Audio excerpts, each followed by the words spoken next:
அனைவருக்கும் வணக்கம். இன்னைக்கு இந்த வீடியோவில் பாபா பெற்ற குருதட்சணை, நாம் பாபாவுக்கு குருதட்சணை கொடுக்கறதால நம்ம வாழ்க்கையில் என்னென்ன நலன்கள்லாம் ஏற்படும், குருதட்சணை அப்படின்னா என்ன அப்படின்றத பற்றி பார்க்க போகிறோம். அதுக்கு முன்னாடி பாபா அடிக்கடி சொல்லக்கூடிய ஒரு வசனம் ஒன்றுத்தையும் நம்ம பார்த்துடலாம். இன்று கொடுப்பவர் நாளை பெறுகிறார், இன்று விதைத்தவர் நாளை அமோகமாக அறுவடை செய்கிறார். செல்வம் என்பது தர்ம காரியங்களுக்கு ஒரு சாதனம். நீங்கள் எப்போதாவது கொடுக்காததை இப்போது பெறுவதில்லை. எனவே பெறுவதற்கு சிறந்த வழி கொடுப்பதுதான். கொடுப்பதும் வாங்குவதும் முன்பே உள்ள ஒரு பந்தத்தால் நடக்கிறது என்று சாய்பாபா அடிக்கடி தம் பக்தர்களிடம் சொன்னார். குரு காணிக்கை அப்படின்னா என்ன, அது முதல்ல எப்படி வந்ததுன்றதை பற்றி தெரிஞ்சுக்கலாம். பழங்காலத்தில் இப்போ இருக்க மாதிரி ஸ்கூல்ஸு, காலேஜஸ்ஸு, டியூஷன் அதெல்லாம் கிடையாது. ஏதாவது ஒரு கல்வியை கற்றுக்கணும், இல்லை புதுசாக ஒரு கலையை கற்றுக்கணுன்னா அவங்க தேடி போகிற இடம் பார்த்திங்கன்னா குருகுலம் அப்படின்னு சொல்லுவாங்க, குருகுல பாடசாலை அப்படின்னு சொல்லுவாங்க. அதே மாதிரி இப்போ நம்ம ஸ்கூலில் டியூஷன்லலாம் ஃபீஸ் இவ்வளோ அமௌண்ட்டுன்னு வைக்கிறாங்க இல்லையா, அந்த மாதிரி அந்த காலத்துலலாம் கிடையாது.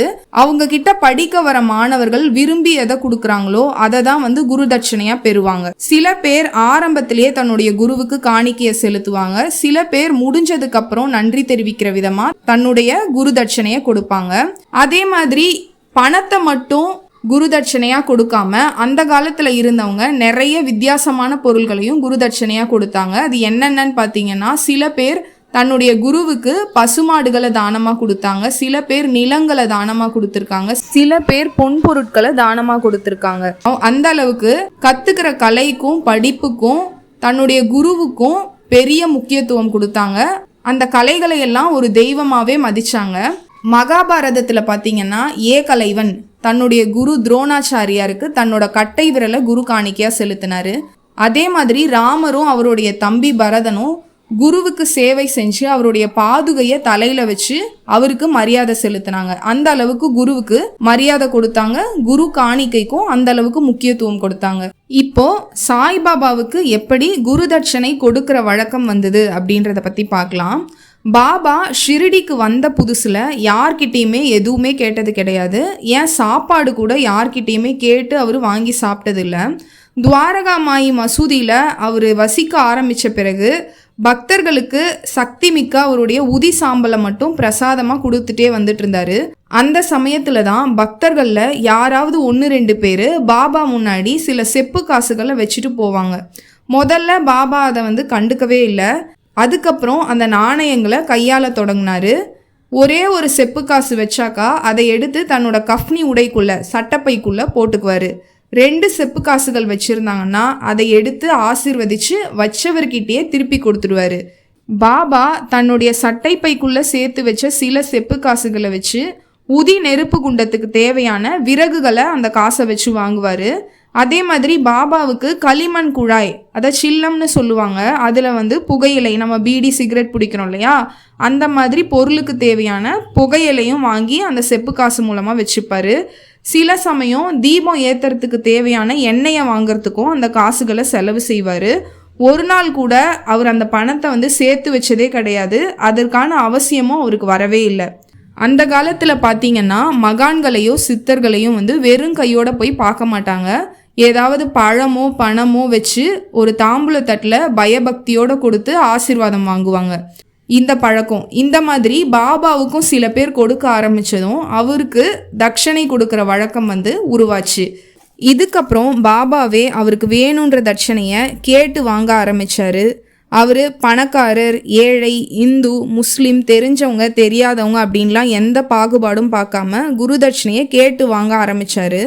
பாபாவை பார்க்கணுமா குருதட்சணை கொடுக்கணும், பாபாவுக்கு சந்தனம் பூசணுமா தட்சணை கொடுக்கணும், பாபாவுக்கு அட்சதை தூவணுமா அவருக்கு தட்சணை கொடுக்கணும், பாபா கிட்ட தாம்பூலம் கொடுக்கணுமா அப்பையும் அவருக்கு தட்சணம் கொடுக்கணும். இப்படி அவர் என்ன ஆனாலும் சரி அந்த தட்சணையை வாங்குறதுல தவறுறதே கிடையாது. பாபா இந்த மாதிரி தட்சணையை கேட்டு வாங்கிறது ஆரம்ப காலத்தில் கடும் விமர்சனத்துக்கு ஆளாச்சு. எல்லாரும் என்ன பேச ஆரம்பிச்சாங்கன்னா, இவர் உலக சுகங்கள் எல்லாத்தையுமே புறக்கணிச்ச ஒரு சாது, கண்கண்ட தெய்வம், அவதார புருஷர், சன்னியாசி இப்படின்லாம் சொல்கிறாங்க. அப்புறம் ஏன் இவர் பணம்னு இப்படி தட்சணையை கேட்டு வாங்குறாரு அப்படின்னு ஒருத்தருக்கு ஒருத்தர் விவாதம் செய்ய ஆரம்பிச்சுக்கிட்டாங்க. உண்மையாவே பாபா முற்றும் துறந்தவர் தானா அப்படின்ற சந்தேகம் கூட அவங்களுக்குள்ள எழுந்தது. இப்படி பக்தர்கள் மனசுல எழுந்த எல்லா சந்தேகங்களுக்குமே அவங்களுக்கு சீக்கிரமா விடையும் கிடைச்சிது. பாபா இப்படி கராரா தட்சணை வாங்கறதுக்கான காரணம் என்ன, அதனுடைய பின்னணி என்ன அப்படின்றத பத்தி பார்க்கலாம். மக்கள்கிட்ட பணம் மேல இருக்க மோகம் குறையணும், பணத்தை தர்மம் செய்கிறதோட அவசியத்தை அவங்க உணரணும், பிறருக்கு பணம் கொடுக்கும்போது பணிவோடையும் தாராள மனசோடையும் இரக்க குணத்தோடையும் அதை கொடுக்கணும், பணம் தான் பிரதானம் அப்படின்னு நினைக்காம மன தூய்மை அடையணும், நீ பெறுவதை விட அதிகமான அளவில் கொடு, நீ கொடுப்பதை விட அதிக அளவில் மீண்டும் பெறுவாய் அப்படின்றத அவங்க உணரணும். அப்படின்றதுக்காக தான் பாபா கராரா எல்லார்கிட்டையும் குருதட்சணையை வாங்கிட்டு இருந்தாரு. இப்படி பல்வேறு விஷயங்களை சராசரி மனுஷங்களும் புரிஞ்சு கொள்ளணும் அப்படின்றதுக்காக தான் பாபா வலுக்கட்டாயமாக எல்லா பக்தர்கள்கிட்டையும் தட்சணையை வாங்கினார். இதன் மூலமாக குரு தட்சணையுடைய முக்கியமான ஒரு கருத்தை பாபா தெளிவுபடுத்தினார். இப்படி பாபாவுக்கு தட்சணை கொடுக்கறதால நமக்கு என்ன நன்மை அப்படின்னு பார்த்தீங்கன்னா, நம்மளுடைய ஆன்மாவை அவர் தூய்மைப்படுத்தி நம்மளுக்கு ஆன்ம அறிவை கொடுக்குறாரு அப்படின்ற தெளிவு அங்கே இருக்க பக்தர்கள் மத்தியில் பரவுது. இந்த தெளிவு வந்த பிறகு பக்தர்கள் பாபாவை பார்க்கும் போதெல்லாம் அவருக்கு கண்டிப்பாக தட்சணையை கொடுத்து மகிழ்றாங்க. இதுக்கு முன்னாடி பாபாவை விமர்சனம் செஞ்சவங்களுக்கும் ஒரு தெளிவு கிடைக்குது. உலக வாழ்க்கைய பக்தர்கள் இவ்வளவு எளிதா புரிஞ்சுக்கிட்டாங்களேன்ட்டு பாபாவும் மகிழ்ச்சி அடைகிறாரு. தினம் பாபாவை பார்க்கறதுக்காக கெட்ட குணம் கொண்டவங்க, அசுரத்தன்மை கொண்டவங்கெல்லாம் வருவாங்க. அவங்க கிட்ட இருந்து பாபா தட்சணையை வாங்கிக்கிட்டு அவங்கள தெய்வத்தன்மைக்கு கொண்டு செல்லக்கூடிய நோக்கத்துல ஈடுபட்டாரு. நம்மளுடைய ஆன்மா மேம்படணும் அப்படின்னா 3 விஷயங்கள் இருக்கக்கூடாது: காமம், கோபம், பேராசை. இந்த 3ஐயும் நீக்கிறதுக்காக தான் அவரு சில பக்தர்கள் கிட்ட தட்சணையை கேட்டு வாங்கினாரு. சில பேர்கிட்ட தட்சணை அவங்களே கொடுத்தாலும் வாங்க மாட்டாரு. சிலர்கிட்ட கடன் வாங்கியாவது எனக்கு தட்சணையை கொடு அப்படின்னு கேட்பாரு. சில பேர் தட்சணையோட விலையுயர்ந்த பரிசு பொருட்களையும் பாபாவுக்கு கொடுப்பாங்க. அப்பா அவரு தன்னோட தகர குவளையை காமிச்சு, எனக்கு இது போதும், எனக்கு ஏன் கண்டதெல்லாம் கொடுத்து என்னை தொல்லைப்படுத்துறீங்க அப்படின்னு முகத்தில் அரைஞ்ச மாதிரி பேசுவார். சிலர்கிட்ட உன் தட்சணையே தேவையில்லை அப்படின்னு சொல்லி கோபமாக விரட்டி விடுவார். சில சமயம் நல்ல வசதி படைச்சவங்க நிறைய பணத்தோடையும் தட்சணையோடையும் பாபா கிட்ட கர்வமாகவும் திமிராவும் ஆணவமாகவும் போய் நின்றுருக்காங்க. அவங்களோட உணர்வை தெரிஞ்சுக்கிட்ட பாபா அவங்க கையில் சட்டையிலன்ட்டு எல்லா இடத்துல இருக்க பணத்தையும் முழுசாக வாங்கிக்கிட்டு அவங்களுக்கு தண்டனையும் கொடுத்து அனுப்பிச்சிருக்காரு. சில பணக்காரங்க கிட்ட பாபா நிறைய தட்சணையை வாங்கிக்கிட்டு அவங்களோட ஆணவத்தை அழித்து நல்ல மனுஷங்களாக மாற்றி அமைச்சிருக்காரு. அவர் யார்கிட்டெல்லாம் மனசு தட்சணை வேணும்னு கேட்டாரோ அதுக்கேற்ற மாதிரி அற்புதங்களும் நிறைய நிகழ்ந்தது. அரசு ஊழியர் ஒருத்தர்கிட்ட 5 ரூபாய் தட்சணையை கேட்டு வாங்கினாரு. அவருக்கு 10 ரூபாய் சம்பள உயர்வு கிடைச்சிது. வசதி படைச்சவங்க 50 ரூபாய் தட்சணை கொடுத்தா அவங்க தொழிலில் 100 ரூபாய்க்கு லாபம் கிடைச்சிது. சில பேர்கிட்ட பாபா 6 ரூபாய் தட்சணையை வலியுறுத்தி கேட்பாரு. அதுக்கு என்ன அர்த்தம்னு பார்த்தீங்கன்னா, காமம், குரோதம், மோகம், லோபம், மதம், ஆச்சரியம்ன்ற 6 தீய குணங்களையும் நீ விட்டுடு அப்படின்ட்டு பாபா சொல்றதா அர்த்தம். சில ஏழைகள் கிட்ட பாபா தட்சணையை வற்புறுத்தி கேட்டதுண்டு. அது எதுக்காக கேட்டார்னா, ஏழைகளுக்கு ஏற்பட்டிருக்க அந்த கெட்ட நேரம், கிரகதோஷம் எல்லாத்தையும் இந்த தட்சணையை வாங்கி அவர் நீக்கினதாகவும் நம்பப்படுது. சில வருடங்களுக்கு பிறகு அவங்களுக்கு அந்த கெட்ட நேரம் வரும்போது அதுலேருந்து எப்படி அவங்க வெளியே வந்தாங்கன்றதை வச்சு தான் அவங்களுக்கே பாபா எதுக்காக தட்சணையை கேட்டாருன்ற அர்த்தம் புரிய வந்தது.